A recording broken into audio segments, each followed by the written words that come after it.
Baru satu program saja sudah 8 triliun 300. Andaikan dengan gaji dan tunjangan yang tadi saya sebut 1,3 triliun, maka sudah 9,5 triliun. Dengan adanya struktur baru, saya membutuhkan 2.544 staf. Satu kelompok atau satu wilayah saja kita kasih 100 juta, maka 8 triliun 300, Pak. Itu untuk sosialisasi di masyarakat lokal dan basis bawah. Bapak pimpinan dan para anggota yang saya hormati, saya mungkin tidak terlalu banyak membaca ya bahan-bahan yang disediakan oleh kami ya. Karena saya sendiri berasal dari tukang parkir, Pak, dulu di Depnaker Transmigrasi Kalibata itu Duren. Saya tukang parkir, juru parkir, Pak. Setelah itu jadi honor. Saya sudah honor jadi CPNS. CPNS jadi PNS. Jadi staf, antar-antar surat fotokopi. Jadi staf khusus, dapat jabatan struktural fungsional. Jadi pimpinan Komnas HAM, sekarang menteri.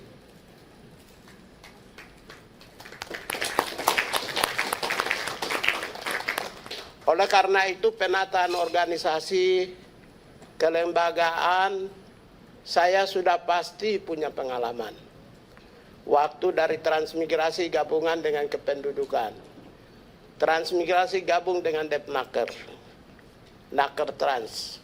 Pembentukan BNP 2 TKI. BNSP malah saya staf juru ketiknya Pak Mujiman, Kepala BNP. Oleh karena itu, penataan organisasi sudah merupakan bagian dari pekerjaan pribadi saya. Bapak pimpinan dan para anggota yang saya muliakan, saya banggakan dan saya hormati. Seperti yang Bapak-Bapak ketahui, bahwa Bapak Presiden Republik Indonesia Prabowo Subianto melantik, memberi amanah kepada kami atas nama negara sebagai menteri pada tanggal 21 Oktober.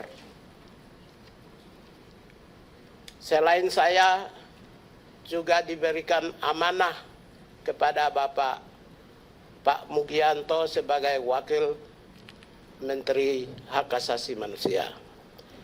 Mungkin Bapak pimpinan yang saya muliakan, kami dua bukan siapa-siapa. Saya aktivis hak asasi manusia jalanan, Pak. Ya, kemudian kerja di LSM, NGO, lalu masuk pimpinan Komnas HAM, sekarang Komnas HAM. Demikian pula Saudara Wakil Menteri, juga aktivis di lapangan, Pak. Dari lapangan langsung masuk di singgasana kekuasaan yang namanya menteri. Kalau Bapak melihat semua menteri, kami dualah yang berasal dari lapangan. Mohon izin. Oleh karena itu, kalau persoalan hak asasi manusia, sudah pasti kami memahami, kami memiliki kompetensi, skills, knowledge, dan juga attitude. Pertanggungjawaban attitude sebagai pimpinan telah kami tunjukkan dengan berjuta-juta serangan. Tidak pernah ditemukan dari sisi aspek-aspek moral dan mental. Karena semua kami terkontrol di dalam perjuangan kami. Jadi tidak akan pernah ditemukan kekurangan-kekurangan yang sifatnya mental dan moral. Saya bangga hari ini karena saya diserang, karena saya ingin membawa bangsa ini ya menjadi bangsa yang besar dengan melakukan terobosan-terobosan di luar bayangan semua orang, di mana mengangkat hak asasi manusia yang diabaikan di ujung dari kebijakan politik dan pembangunan menjadi masukan dalam sentrum utama kebijakan di Republik ini, Pak. Jadi itu sebenarnya yang membuat saya mengeluarkan sebuah pernyataan yang beyond menggemparkan, mungkin menurut orang menggemparkan. Sebenarnya bagi kami pembela hak asasi manusia, hal yang biasa-biasa saja. Yang menjadi luar biasa, dan kami dibantu untuk memberi kesadaran bagi bangsa dan negara ini. Ketika Pak Pimpinan Komisi 13, Pak Willy Aditya, merespon secara cepat, Pak Andreas Parera pimpinan merespon secara cepat, dan menjadi buah bibir di masyarakat, Pak, dari ujung timur Papua sampai ujung barat Sumatera. Dan itu membesarkan kami, Pak, di mana ada sambutan positif yang luar biasa oleh civil society. Satu civil society pun tidak memberi kritikan. Mohon izin, satu orang civil society pembela HAM tidak memberi kritikan. Itu menunjukkan bahwa saya mengungkapkan perasaan-perasaan yang paling dalam dari pembela kemanusiaan yang ada di seantero negeri ini. Kami juga terima kasih kepada pimpinan, karena dengan kritikan-kritikan yang sampaikan kepada kami berpandangan via negativa mencapai titik tujuan melalui cara pandang yang berbeda dengan kami, mengantarkan kami menjadi pimpinan. Kami menjadi orang yang hebat, sama seperti yang selama ini. Saya ucapkan terima kasih kepada, tidak, saya menjadi menteri bukan karena saya oposisi, tapi karena saya diterpa oleh mereka yang ada di pemerintahan. Jadi saya berpandangan itu sebagai sebuah dinamika. Bapak pimpinan dan para anggota yang saya muliakan, persoalan hak asasi manusia, berbagai indeks menunjukkan kita berada di bawah garis kalau dibandingkan dengan negara-negara yang lain. Saya tidak perlu menyebutkan, karena kalau saya sebut satu persatu akan memakan waktu, baik itu kami sendiri yang mulia pimpinan memiliki tugas lain maupun juga kami sendiri. Oleh karena itu saya hanya mau menyampaikan bahwa berbagai skor, indeks yang dilakukan oleh baik itu civil society, NGO maupun juga lembaga-lembaga resmi menempatkan posisi Indonesia tidak sebagai negara prominent dan unggul di dalam demokrasi. Saya kira fakta-fakta di lapangan sudah bisa menjawab secara kasat mata, bisa juga menjawab secara baik, di mana bapak-bapak adalah mesin-mesin perubahan demokrasi, mesin pengelola demokrasi, di mana pasti ada tantangan-tantangan yang menabrak nilai-nilai demokrasi. Bapak-bapak baru selesai dari pertarungan, sudah pasti menyaksikan apakah demokrasi di negara kita ini berjalan dengan baik atau tidak. Ada yang benar, ada yang tidak benar. Oleh karena itulah sebenarnya demokrasi di bangsa kita ini harus kita bangun dengan visi yang besar.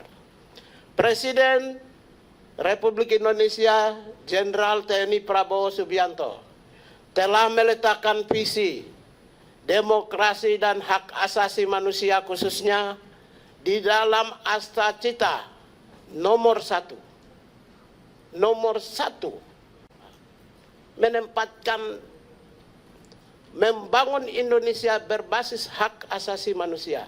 Membangun di Indonesia berbasis hak asasi manusia itu holistik, tidak gradual, tidak kasuistik, tapi membangun Indonesia hak asasi manusia adalah holistik. Human right mainstreaming. Artinya apa? Sebagaimana yang Bapak pimpinan sampaikan, bahwa berbicara tentang hak asasi manusia adalah berbicara tentang seluruh aspek kehidupan. Sejak orang dilahirkan, seorang manusia dilahirkan, dia bernapas sampai dengan ketika dia masuk di liang kubur adalah menyangkut tidak terlepas dari aspek hak asasi manusia. Oleh karena itu saya tidak perlu menjelaskan tentang posisi Indonesia seperti apa dari sisi berbagai penilaian-penilaian yang ada. Yang mulia, yang saya hormati Bapak-Bapak pimpinan dan para anggota Dewan. Saya hanya ingin menyampaikan untuk membangun hak asasi manusia terutama dari sebagai Kementerian HAM adalah Kementerian Pembangunan Hak Asasi Manusia. Itu yang perlu harus tahu. Berbeda dengan Komisi Hak Asasi Manusia. Komisi Hak Asasi Manusia berdiri di atas landasan konstitusi internasional dan amanat Paris, prinsip Paris, yang mewajibkan semua negara harus membentuk hak asasi manusia agar memastikan kebijakan-kebijakan pemerintah berjalan secara baik dan benar sesuai koridor HAM. Jadi Komisi Hak Asasi Manusia mengawasi pembangunan HAM. Saya sebagai pimpinan dan kementerian melaksanakan pembangunan HAM. Melaksanakan pembangunan HAM itu apa? Pembangunan fisik dan non-fisik. Pembangunan fisik dan non-fisik. Kami adalah pembangunan, maka kami mendorong akselerasi seluruh kebijakan mulai dari program sampai dengan pelaksanaan. Kami harus ikut turut serta agar kebijakan-kebijakan pemerintah secara keseluruhan tidak menabrak atau berjalan di atas koridor hak asasi manusia. Salah satu contoh-contoh yang ingin saya sampaikan. Kami menerima pengaduan kasus. Tidak mungkin kementerian akan melakukan proses karena kami tidak akan bisa mendatangi peradilan. Kami memahami posisi kami adalah lembaga eksekutif. Kita berlandaskan pada trias politika, maka kami tidak akan bisa mempengaruhi proses peradilan judikatif. Kemudian ketika ditanya, itu Komisi Hak Asasi Manusia bisa. Dia adalah lembaga kuasi judisial. Lembaga kuasi judisial yang bisa memberi pertimbangan-pertimbangan di peradilan. Amicus curiae, bukan amicus curiae, amicus curiae. Ya, dia bisa menjadi mitra peradilan. Berbeda dengan kami. Itu contoh yang saya sampaikan sebagai pembedah antara Kementerian Hak Asasi Manusia dan Komisi Nasional Hak Asasi Manusia. Kami juga selain melakukan pembangunan hak asasi manusia, maka kami juga ikut mendorong agar seluruh kebijakan, baik itu pendidikan, kesehatan, ekonomi, sandan, pangan, papan, bisa berjalan secara baik dan benar. Kami bukan pengawas, tapi kami adalah bagian yang ikut serta agar memberi masukan-masukan kepada seluruh sektor agar seluruh pembangunan berbasis pada nilai-nilai HAM. Adapun 3 tugas sesuai dengan Perserikatan Bangsa. Di preambul pertama itu menegaskan ada tugas utama pemerintah. Yang pertama adalah pemerintah wajib menghormati hak asasi warga negara. Right to respect to respect ya on human right. Jadi pemerintah itu diwajibkan untuk menghormati hak asasi manusia. Siapa pemerintah? Yaitu kementerian. Siapa pemerintah? Yaitu kementerian dan lembaga dan pemerintah daerah. Diwajibkan, obligation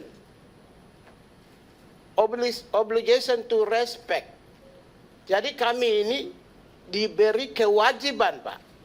Yang kedua, pemerintah memiliki kewajiban untuk melindungi hak asasi manusia, obligation to protect. Jadi yang memastikan adanya perlindungan HAM bagi semua warga negara Indonesia adalah kami. Yang ketiga adalah pemerintah memiliki kewajiban untuk memenuhi kebutuhan hak asasi manusia. Ini bagian yang ketiga disampaikan oleh pimpinan Pak Willy Aditya yang memiliki naluri pikiran yang jauh dan memahami lebih luas seperti samudera persoalan hak asasi manusia. Pemenuhan kebutuhan HAM adalah merupakan kewajiban pemerintah. Sandan, pangan, papan, pendidikan, kesehatan, ekonomi, baik itu pekerjaan-pekerjaan rutin pemerintah maupun juga pekerjaan-pekerjaan prioritas pemerintah. Oleh karena itulah, maka ketika orang bertanya, busung lapar, siapa yang bertanggung jawab? Pemerintah. Ketika orang tanya ada buta huruf, siapa yang bertanggung jawab? Pemerintah. Tidak pernah kalau ada busung lapar, mereka bertanya orang tuanya yang bertanggung jawab. Nggak ada pemerintah yang harus bertanggung jawab. Oleh karena itulah, sebagai kementerian kami, sebagai bagian dari eksekutif pembantu presiden, sebagai kepala pemerintahan, maka kami akan memastikan agar seluruh kebijakan yang untuk kemaslahatan bangsa dan negara harus sampai kepada rakyat. Program-program unggulan yang dicanangkan oleh Presiden kita untuk 5 tahun ke depan. Kementerian Hak Asasi Manusia tentu akan berada di garis besar, garis depan, frontliner, agar supaya seluruh kebijakan sampai kepada ujung orang-orang yang membutuhkan, orang-orang yang layak mendapatkan, orang-orang yang berada di, sekalipun berada di ujung-ujung pembangunan atau ujung daripada pemerintahan. Saya itulah agak sedikit pengantar dan saya ingin sampaikan laporan singkat Bapak, Pak Pimpinan yang saya muliakan dan para anggota. Kami, sebagaimana saya sampaikan, saya dari staf juru parkir sampai menjadi menteri. Maka ketika saya sebagai menteri dilantik, hari itu juga saya pimpin rapat, Pak. Rapatnya bukan rapat mendengarkan masukan staf, Pak. Tapi saya menyusun organisasi langsung. Jadi tidak seperti biasa, dengar dulu unit ini apa, enggak. Saya langsung pimpin, langsung bikin, silakan mereka rancangan yang mereka siap, saya langsung susun, coret ini masukan, coret ini masukan, saya susun lagi masukan ke atap. Jadi saya memang sebagai staf, itu pekerjaan saya. Maka sebelum kami ke Magelang, itu kurang lebih hampir 6 atau 7 kali ya kita pertemuan, dan bahan hampir 90% struktur organisasi kami, tugas pokok dan fungsi sudah selesai, Pak. Mungkin saya tidak tahu, saya tidak mau ingin agak membanggakan, tapi saya bangga dengan staf saya. Mungkin kementerian kami termasuk yang paling cepat. Hari ini kami sudah mendapatkan Kepres, peraturan presiden tentang kementerian. Mungkin dalam waktu 2-3 hari ini kami akan mendapatkan permen tentang HAM.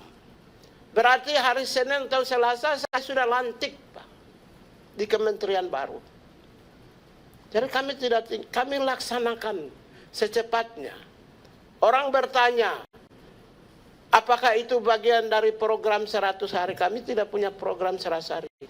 Kami punya program emergency condition untuk membangun rakyat, bangsa dan negara selama 5 tahun kalau dipertahankan.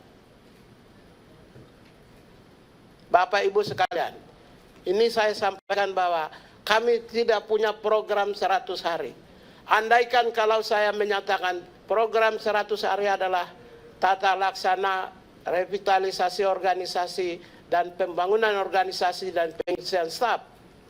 Maka saya sudah selesai 7 hari, Pak. Nanti kalau 100 hari setelah itu 101, nanti diam semua, Pak. Nggak ada yang kerja. Oleh karena itulah saya menempatkan 5 tahun sebagai kondisi emergensi dan pasukan saya harus siap melayani kebutuhan-kebutuhan rakyat. Semuanya. Sebagaimana tugas yang diberikan kepada kami. Dan adapun saya singkat saja berdasarkan rancangan kami, Bapak pimpinan dan para anggota yang saya muliakan, struktur organisasi sudah selesai. Menteri, wakil menteri, kami mendapatkan beberapa eselon 1. Nanti akan jadi partner kerja kita semua. Yaitu ada Inspektur Jenderal, eselon 1 kami dapat, Sekretaris Jenderal, kami dapat 2 Direktur Jenderal, yaitu Dirjen Instrumen dan Penguatan HAM, Dirjen Pelayanan dan Kepatuhan HAM. Lalu syukur alhamdulillah, Pak. Bapak bisa juga mengawasi di lapangan, Pak. Tolong sebagai mitra kerja. Kami mendapatkan kantor wilayah, Pak, setingkat eselon 2, Pak. Syukur alhamdulillah. Jadi kalau Bapak Ibu turun ke daerah, nah, pasukan saya sudah siap, Pak.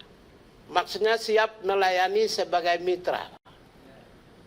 Kapan saja bisa memerintahkan pasukan saya. Tanpa tidak perlu komunikasi dengan kementerian. Karena Bapak dengan kami kementerian adalah mitra yang tidak bisa dipisah-pisahkan. Saya akan bentuk hampir semua provinsi kantor wilayah. Dan struktur saya sudah siapkan, Pak pimpinan. Lagi-lagi semuanya mungkin kami ini, saya pertama dipanggil ke Kartanegara, orang pertama yang dipanggil. Orang pertama yang digebukin publik. Orang pertama yang diundang di DPR di sini. Orang pertama juga yang selesaikan struktur dan tatanan organisasi. Termasuk struktur dan tatanan organisasi wilayah. Cocok. Jadi, cukup Pak Menteri? Saya kira cukup. Terus kemudian selanjutnya saya sampaikan mengapa kami membutuhkan dukungan. Setelah saya hitung kekuatan personil saya, yang ada sekarang 188 staf, Pak. Dengan adanya struktur baru, saya membutuhkan 2.544 staf. 2.544 staf. Dari 2.544 staf ini, hanya dari dukungan gajinya berapa kita? Hah? Yang 188 ini untuk belanja pegawai 14 miliar, Pak. Kalau saya punya staf 2.544, maka hanya untuk gaji dan tunjangan itu membutuhkan lebih dari 1 triliun. Konsekuensi daripada penambahan struktur dan organisasi dengan pegawai, maka hanya gaji dan tunjangan membutuhkan lebih dari 1,2 triliun. Itu untuk gaji dan tunjangan staf. Belum untuk program atau biaya pembangunan. Saya kira adapun satu program saja yang saya ingin sampaikan, selain yang lain sudah dibaca di media tentang universitas. Itu tidak perlu saya jelaskan, Bapak Ibu sekalian dan pimpinan Komisi 13 sudah tahulah. Satu program aja yang saya ingin sampaikan. Saya mau membumikan hak asasi manusia di seantero Nusantara. Saya mau membumikan. Karena program HAM itu adalah program yang menyentuh individu langsung. Berarti program yang menyentuh 280 juta orang. Merubah mindset. Karena itulah saya targetkan 83.000 kelompok dan saya sudah bentuk tim saya di lapangan 1.007 tim yang siap bekerja, dan nanti di dalam perjalanan kita akan mengorganize pasukan-pasukan kami, dan nanti lebih mudah karena kita bentuk kantor wilayah. Dari 83.000 kelompok yang basisnya itu di perdesaan yang kita siapkan, satu kelompok atau satu wilayah saja kita kasih 100 juta, maka 8 triliun 300, Pak. Itu untuk sosialisasi di masyarakat lokal dan basis bawah. 8 triliun 300. Untuk mencapai 20 triliun, saya punya lebih dari 200 program yang tidak perlu saya sebut. Baru satu program saja sudah 8 triliun 300. Andaikan dengan gaji dan tunjangan yang tadi saya sebut 1,3 triliun, maka sudah 9,5 triliun. Belum lagi program-program yang lebih dari 100-200 program yang saya siapkan. Kalau Bapak pimpinan berkenan, saya bisa bikin lebih dari 1.000 program. Terima kasih dan terima kasih. Cukup. Ya.